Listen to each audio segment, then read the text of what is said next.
RCH Racing wasn't supposed to win anything. It wasn't even supposed to compete with factory teams, but somehow, it ended up winning a championship. In American motocross, there are only two types of teams. You have the factory giants, the Hondas, the Kawasaki's, the KTM's, backed by deep budgets and full-blown engineering programs. Then there's everyone else, the teams stretching budgets, making parts last, and grinding just to stay on the gate. RCH Racing was supposed to be one of those teams, a privately owned program built by a tattoo shop owner and a retired dirt bike racer.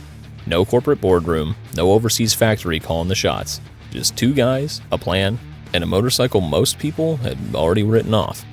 What they built in 5 years, nobody saw coming.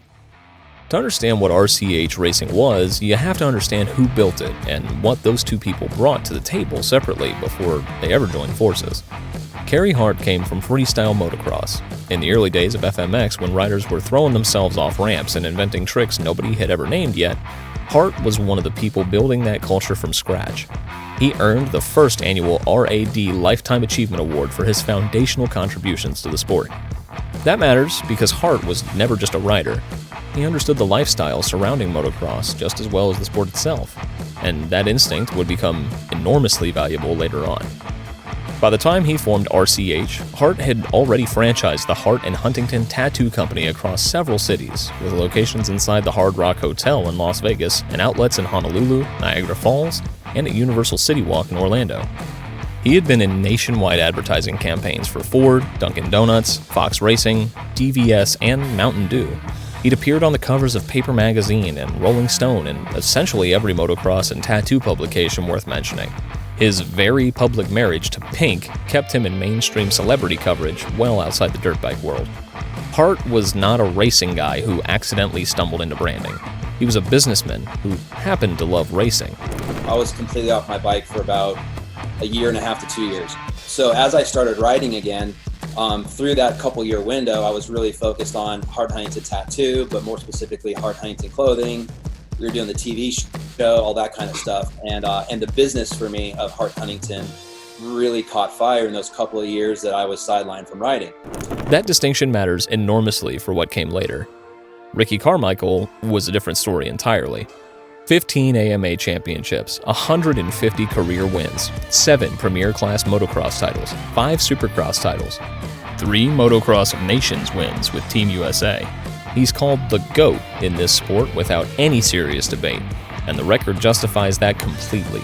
He'd raced for Suzuki from 2005, winning both the Supercross and Motocross championships in 2005 and 2006 before stepping back from full-time competition in 2007. What most people forget is what Carmichael did next. He went into stock car racing, the Camping World Truck Series, the ARCA Racing Series. Oh, we got a big hit by Ricky Carmichael, Ray. Big hit by Carmichael into the wall. Destroyed the front end of that truck. Yeah, I'm all right. Oh, good to hear that. He didn't win championships on 4 wheels, but he sat inside the machine of major motorsports and watched how it worked. The corporate structures, the sponsor relationships, the engineering departments, the way teams like that were managed day to day. He carried all of that back to motocross when he partnered with Hart in October of 2012. The team was named RCH Racing, straightforward acronym, R for Ricky, C for Carmichael, H for Hart. They absorbed the existing Hart and Huntington racing infrastructure, which Hart had previously managed with his longtime confidant Ken Roczen, and immediately began building something the sport had not seen before. So how that started was I was kind of like, man, I'd like to have some interest in a race team. So Watson aligned us, and yeah, we started talking, and we worked on this for about a year. Then I'd say about springtime in 2012, we met with Pete Fox. So we met there, and they actually sat us down like, hey, you guys got a good friendship here. You realize what could go wrong, and we want to make sure that that isn't disturbed. And at the end of the day, we all agreed. The gap between factory and independent teams in professional motocross is enormous in ways that aren't obvious from the outside. Factory riders have complete spare engines available at every round, real-time data acquisition, dedicated suspension technicians making adjustments between sessions. When something breaks on a factory bike, There are parts to replace it, but an independent program operates differently. Budgets are tighter, parts get used longer, testing time is limited. When something goes wrong during the week, there isn't always a backup ready to go. And when you're already chasing factory teams with deeper resources, every small problem becomes a bigger one. The pressure isn't just mechanical, it's constant. RCH was built to transcend that gap, not by pretending it didn't exist, but by constructing something that had the firepower of a factory program and the hunger of a privateer. To pull that off, they needed management that understood both worlds deeply. They brought in Mark Johnson to run the program. Johnson wasn't just a moto guy. He'd built Kawasaki's Team Green pipeline into the most successful amateur system in the sport, then spent years inside NASCAR and IndyCar operations. Bringing him in made one thing clear. This wasn't a side project. It was being built like a real race team. Ricky is building the most insane group of staffing from, Mark Johnson and Bentley and just all of our people. And just to watch Ricky strategically put this puzzle together, bring in all the right people. And what I got such a kick out of it was, our testing was pretty minimal before. Bringing in someone with that background was a declaration of intent. RCH was not trying to be a motocross team with a nice trailer and some sponsors. They were constructing an organization built along the lines of a professional car racing franchise. They solved another problem that quietly damages riders in most race programs. They created a dedicated testing role. Ivan Tedesco, the 2005 Lights Class Motocross National Champion, a member of 3 winning U.S. teams at the Motocross of Nations, took on the job of spending entire weekdays evaluating chassis geometry, suspension valving, and engine mapping. His career had been torn apart by injuries, including a horrifying incident at a 2014 Supercross round where he was dragged across the track surface after getting trapped between another rider's tire and fender. He raced several early outdoor nationals for RCH in 2014, then retired from competition and transitioned seamlessly into the full-time evaluator role. The championship bike that would win in 2016 was that competitive partly because of thousands of test laps Tedesco had put on it before a race fan ever saw it. That's the part of the story most people miss. I talked to the team and they were cool with me just continuing testing, and it's actually probably a good thing for the team because we're out here in August, mid-August, already testing Supercross, getting ready for the new rider that's coming aboard, and I think it's going to be good. I feel like I'm a pretty good test rider and can give him good, so I'm excited for the new rider. I think he's going to really enjoy the bike, and I'm excited. Yeah, I mean, it's been awesome. Running a championship caliber motocross team costs millions of dollars per year. The Fox Racings and the Bell Rays of the world are necessary partners, but endemic sponsorships from within the motorcycle industry can't fully fund a factory-level program on their own. RCH needed bigger money from outside the sport, and Hart's network was the mechanism for getting it. Most teams put a sticker on a bike and send an invoice. RCH built programming around it. The team's early seasons ran on backing from Dodge as a title sponsor, alongside Sycuan Casino out of San Diego. Yeah. We were first working with Sycuan. That was our first partnership with Indian Casino, and that was just the thing, is like getting back to what we were doing in the pits and that impression. We were having sponsors come to us because we weren't doing the traditional model. I mean, Hart arranged for the team's freestyle athletes, including Jeremy "Twitch" Steinberg, to perform live demos of the casino property, giving the sponsor tangible, experiential value on top of logo placement. This whole thing is for the Supercross team to reveal the new team, RCH, with all their new sponsors. Sycuan's one of their title sponsors too, so they always come out here. They did a demo here last year, and they hit me up this year since I'm riding for them to come out and ride, and I was pumped, dude. I couldn't wait. When Sycuan's leadership transitioned to Soaring Eagle Casino and Resort in Mount Pleasant, Michigan, that relationship traveled with him. In December 2013, RCH announced a multi-year deal with Soaring Eagle running from 2014 through 2016, a resort owned by the Saginaw Chippewa Native American tribe. It wanted national visibility. 30-plus race weekends broadcast across the country. That's the kind of reach that money usually can't buy for a regional property. In return, RCH staged lifestyle events on the casino campus, merging motocross culture with resort entertainment. Then, in 2015, Jimmy John's Gourmet Sandwich Shops came on board as a co-primary sponsor. Working with Jimmy from Jimmy John's. That dude he's eccentric, he's passionate, and he's serious about his brand. And it was the first time the company had ever touched Supercross or motocross. The branding went onto the motorcycles, the rider gear, and the personal bikes of both Hart and Carmichael whenever they appeared publicly. The RCH pit area became a destination during race weekends. Giveaways, autograph sessions, constant traffic. It felt different for most teams. Carmichael used the platform to run Ricky Carmichael University, bringing in names like Grant Langston, Jeff Emig, and Jeff Stanton to work directly with amateur riders. The pitch to the sponsors was simple. They weren't just getting a logo on a bike. They were getting fans to actually shop, show up, and engage with it. The Suzuki RM-Z450 was, by the mid-2010s, becoming a commercial headache. The platform had not changed in any meaningful structural way between 2008 and 2017. It was heavier than the competition, it lacked an electric starter when rival manufacturers had already made that feature standard. European and Japanese competitors were making rapid advances in electronics and weight reduction that the RMZ simply wasn't matching. Dealership sales were flagging. Inside the professional paddock, the view was completely different. The RMZ possessed cornering characteristics its rivals couldn't replicate. The chassis geometry gave it planted, predictable behavior through direction changes and a front-end compliance that riders could trust. It had won AMA Outdoor National titles with Ryan Dungey in 2009 and 2010. The structural foundation was genuinely strong. RCH's approach was to build the best possible version of what existed, rather than wait for a platform update. They worked with Jamie Ellis at Twisted Development to build custom engine mapping that delivered power in a tractable, manageable way. Obviously, with Jamie Ellis doing the motor and the mapping, they can fine-tune it to exactly where Kenny wants his power and off power. Obviously, with the capabilities and the tools that they have, they probably changed from a Charlotte to LA this last weekend, Avoiding the violent hit that can unseat a rider when he needs smoothness. They moved away from stock Showa suspension and went deep with KYB architecture, building a package that absorbed rough track surfaces without sacrificing feel. When media test riders eventually got on Ken Roczen's 2016 championship machine, they described the experience as riding something built for an older, more experienced rider. The setup was soft, compliant, almost easy compared to what most professional race bikes feel like. That softness wasn't a compromise, though. It was the precise configuration that matched Roczen's smooth, technically precise riding style, and it produced 18 moto wins in a single outdoor season.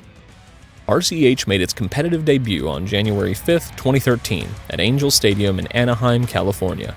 The opening roster was Brock Tickle and Josh Hill. I feel great. I really love the new bike. I love the Suzuki. I think, my body's feeling much more healthy. Starting to feel like my old self. I feel like I can really get it on out there and be a contender this year. Neither rider was a championship contender, and that first season was always more about building operational credibility than collecting trophies. Tickle delivered consistent top 10 finishes that kept sponsors satisfied and proved the program could compete reliably. The team learned to use the Thursday press day format at Supercross events to study track conditions and runt development before the gates dropped, picking up small advantages that accumulated over a season. By 2014, they were ready to be more deliberate. Weston Pike had been making serious noise as a privateer, a former high school football player who turned pro in 2009 without factory support. He'd been grinding through seasons on limited resources and still running up front against fully backed teams. At Anaheim 3 in San Diego in the 2014 Supercross season, Pike proved it, going toe-to-toe with factory riders and finishing inside the top 5. Carmichael recognized exactly what he was looking at and offered Pike a factory-level RM-Z450 for the outdoor season. Pike honored his privateer sponsor commitments through the indoor season and joined RCH at the Glen Helen Outdoor Opener. That signing said something specific about what this team valued. They weren't just chasing riders with the right backgrounds or the right contracts. They were looking for people who had proved they wanted a championship badly enough to chase it without any safety net. What they still needed, though, was a rider who could actually win one. What they still needed was Ken Roczen. He was 20 years old, already a 450 champion, and looking for a way out.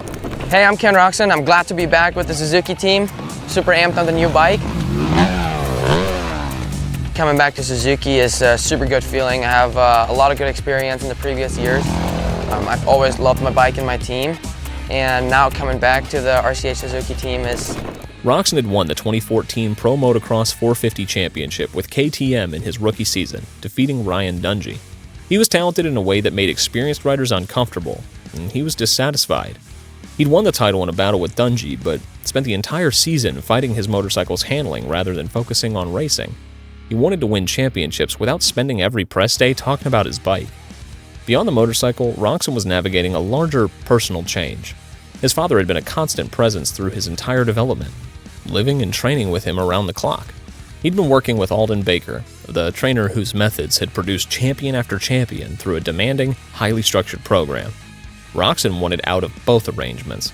He was looking for a team that would support him as a whole person and not just a collection of lap times and training numbers.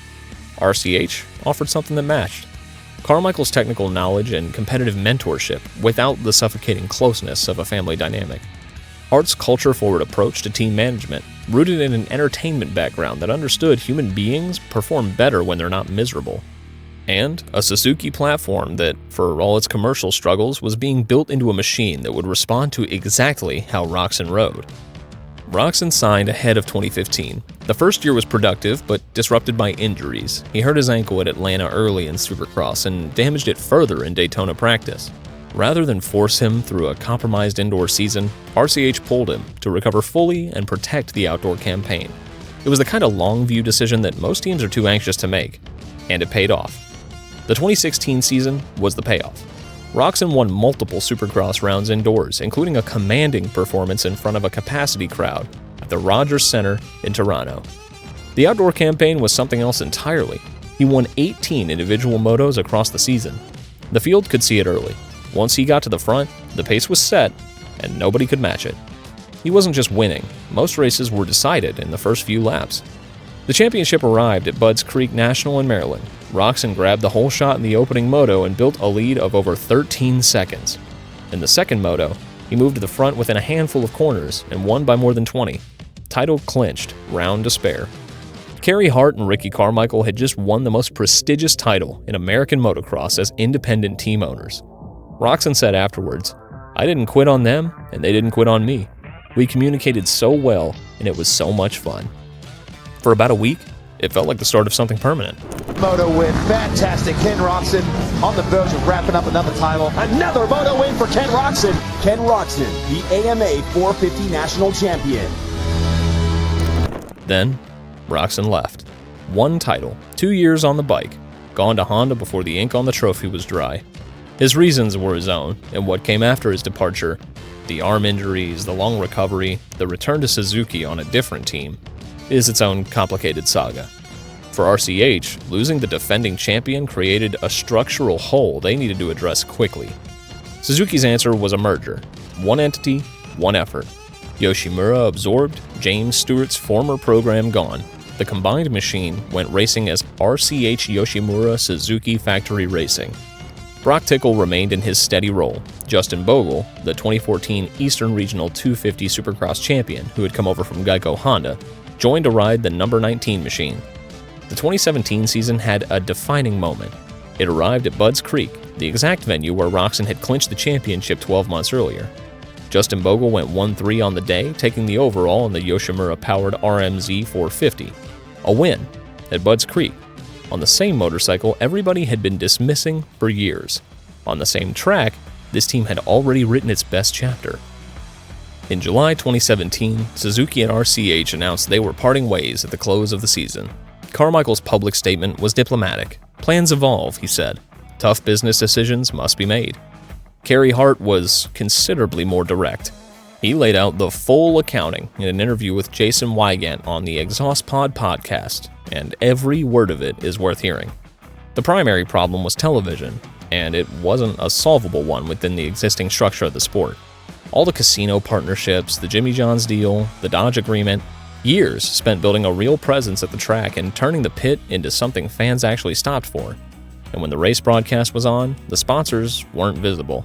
Beld Entertainment, which promotes the Monster Energy Supercross series, favored tight camera crops focused on the rider's face and helmet during racing and on the podium. The intention was to capture the intensity and emotion of competition.